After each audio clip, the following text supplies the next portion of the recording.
This is going to be just a really brief follow-up to my previous video on RC filter design.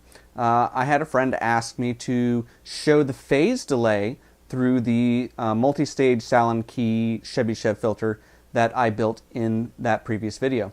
So I have a sine wave going to the input of the filter here, shown in channel 1 in yellow, and I'm looking at the output here on channel 2 in green.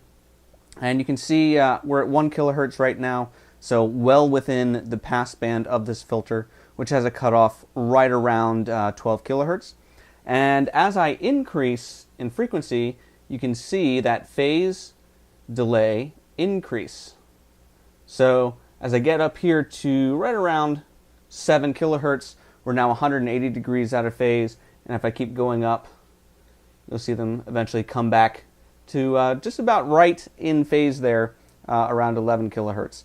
So you'll also notice the amplitude change here as we get a little peaking here right as we near the cutoff frequency.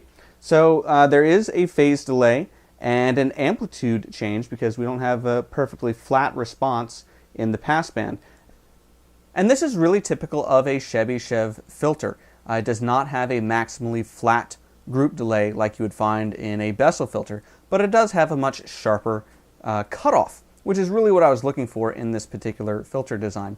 However, it would not be a very good choice if I wanted to pass, say, square waves.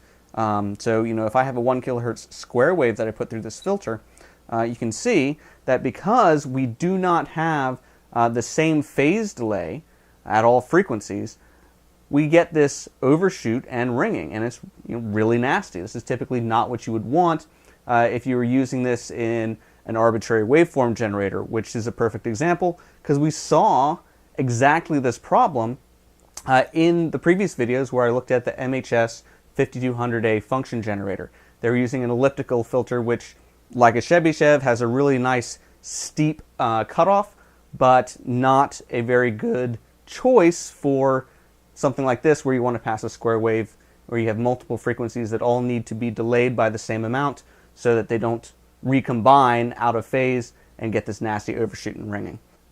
So this is definitely something you want to consider when you're choosing a filter topology and a filter response type. So in my case, it's perfectly fine because I'm just concerned with knocking out the high frequency content of those 10 kilohertz square waves, and I don't really care about the phase delay introduced by the filter. However, if I wanted to pass lower frequency square waves or really any arbitrary waveform where you have multiple frequencies combined together, this would not be a very good choice. So I would probably want to go with, say, a Bessel filter, or maybe even a Butterworth might be okay depending on my application. So definitely keep these things in mind when you're doing filter designs.